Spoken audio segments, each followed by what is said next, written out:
오늘 본문은 나사로의 부활에 관한 이야기입니다. 나사로의 부활에 관하여서 예수님은 매우 비통한 심정으로 말씀하고 있습니다. 오늘 첫 구절은 예수님께서 속으로 비통히 여기셨다라고 말합니다. 그 정서는 바로 슬픔의 정서입니다. 왜냐하면 지금 수많은 사람들이 죽음에 대해서 슬퍼하고 그 죽음에 관해서 고통스러워하고 있는 것을 바라보고 있기 때문입니다. 우리는 죽음을 이길 수 없습니다. 그 죽음의 권세 아래 살아갈 수밖에 없는 모든 인간들의 인생을 바라보시고 예수님은 불쌍히 여기시고 슬퍼하신다라는 것입니다. 그렇지만 이 비통하다라는 말의 뜻은 분이 여기다, 노여워하다라는 의미를 가지고 있습니다. 예수님은 지금 이 모습을 바라보시며 분이 여기시고 또 노여하고 계신 또 마음을 가지고 계십니다. 왜 그렇습니까? 첫 번째는 이스라엘 백성들의 불신앙 때문에 그렇습니다. 먼저는 그리고 죄에 대한 분노 때문에 그렇습니다. 먼저 이 죄의 권세 아래 신음하게 하는 이 죄에 대한 하나님 주님은 분노를 가지고 계시다라는 겁니다.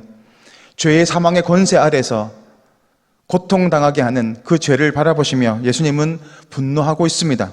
동시에 이스라엘 백성들의 불신앙에 관하여 분노하고 계시다라는 것을 보여주고 있습니다.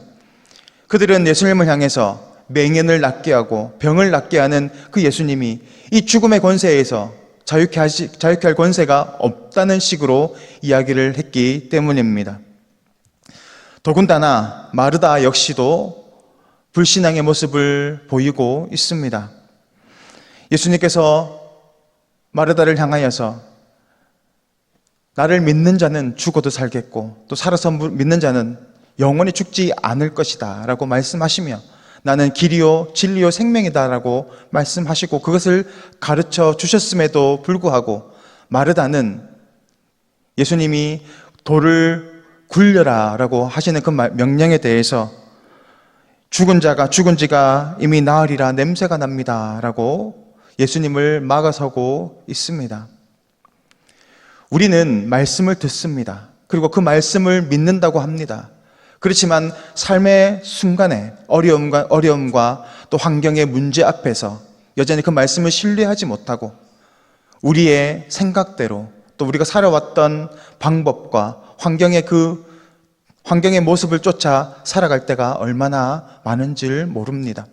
예수님은 그 모습을 바라보시면서 오늘 비통히 여기신다라고 말씀하고 있는 것입니다. 성경은 믿음이 없이는 하나님을 기쁘시게 하지 못한다라고 말합니다. 그 말은 반대로 하면 믿음으로 나아가면 주님을 기쁘시게 할 수 있다라고 말하는 것과 마찬가지입니다. 내가 믿음으로 반응하고 지금 일어날 수 없는 그런 환경 가운데 있다 할지라도 주님의 말씀을 믿음으로 받고 믿음으로 반응한다면 주님은 우리의 믿음을 통하여서 놀라운 일들을 행하여 가십니다. 환경을 열어가시고 죽은 자를 살려내시고 또 우리가 할 수 없는 수많은 위대한 일들을 이루어 가시는 분이신 줄 믿습니다. 그러므로 44절에서 예수님은 마르다에게 이렇게 말씀합니다. 내 말이 내가 믿으면 하나님의 영광을 보리라 하지 아니하였느냐. 우리가 믿음으로 나아갈 때 우리는 하나님의 영광을 바라보게 됩니다.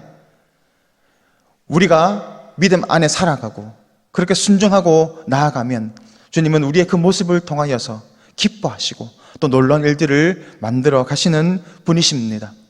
그래서 오늘 예수님은 먼저 나사로를 향하여서 나사로야 일어나라 나오라 라고 말하고 있습니다.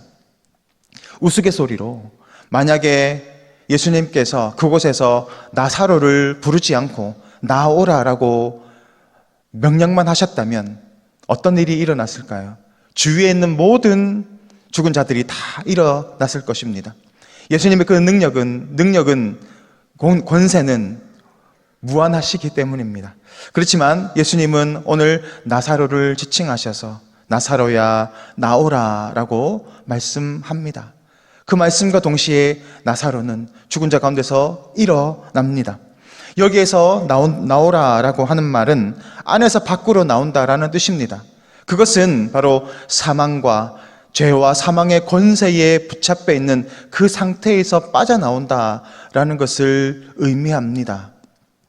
이것은 바로 죄의 문제를 해결하신다라는 것을 의미합니다. 죽음을 이긴다. 죽음과 사망의 권세를 이기는 것은 바로 이 죄의 문제를 해결한다는 것을 의미합니다. 그런데 이 죄는 오직 하나님 한 분만 해결할 수 있습니다. 지금 예수님께서 나사로를 살리시고 죄와 사망의 권세에서 그를 일으키셨던 것은 바로 죄의 문제를 해결하신 하나님 되심, 메시아 되심을 보여주고 있는 것입니다. 그러므로 오늘 이 본문의 사건은 바로 예수님이 하나님의 아들이시요 메시아 되시는 분이심을 증거하는 강력한 그런 증거가 되는 것입니다.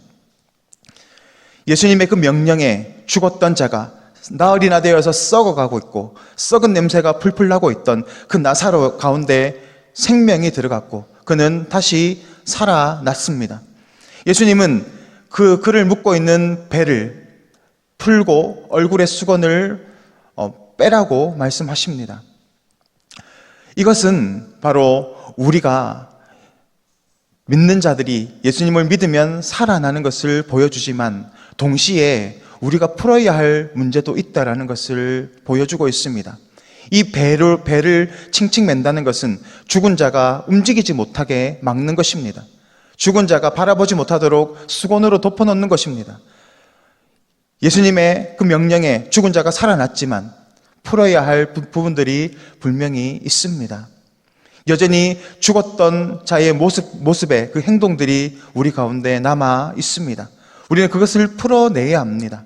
그것을 풀어내지 못한다면 우리는 살았음에도 죽은 자의 모습으로 살아갈 수밖에 없는 것입니다. 과거의 행실, 과거의 그 습관들, 또 율법에 매여 있던 그 모든 것들은 풀어내고 끊어내야 합니다. 그것이 끊어내지 못한다면 우리는 살았지만 죽은 자처럼 살아갈 수밖에 없는 것입니다. 과거에 우리가 원하고 바라보며 살아왔던 삶의 모습들이 있을 것입니다. 우리가 예수님을 믿는다고 하면 오늘 우리 가운데 있는 그 모든 저주들이 끊어져야 할 줄 믿습니다. 우리가 말씀으로 순종하여 내고 믿음으로 또 기도함으로 그것들을 끊어내지 않는다면 우리는 살았지만 여전히 죽은 자의 모습으로 살아갈 수밖에 없는 것입니다. 우리는 새 생명을 받았습니다. 우리 가운데 주님께서 함께 하시고 성령께서 함께 하여 주십니다. 과거의 모든 거짓되고 죄악된 습관들을 끊어내고 주님의 모습을 닮아서 사랑하고 또 용서해내고 그렇게 하나님의 영광을 드러내는 축복된 인생으로 살아가시는 성도님들 되시기를 주님의 이름으로 축복합니다. 이 시간 화면을 보시고 기도의 제목을 다 같이 읽겠습니다. 믿음의 고백과 순종을 통해 살아있는 믿음을 소유하게 하옵소서. 구원의 은혜를 변화된 모습으로 증거하는 삶을 살게 하옵소서. 이 시간 다 같이 기도하겠습니다. 부활이요 생명이 되신 주님, 우리를 죄와 사망에서 살려주시고 하나님의 영광된 자녀의 모습으로 살아갈 수 있도록 은혜 주시니 감사를 드립니다. 여전히 우리 가운데 끊어내야 할 죄악들이 얼마나 많은지를 바라보게 하시고 그리스도의 영광의 그 모습대로 살아갈 수 있도록 은혜 위에 은혜를 다하여 주시옵소서. 우리의 능력과 생명이 되시는 주 예수 그리스도 이름으로 간절히 기도드리옵나이다. 아멘.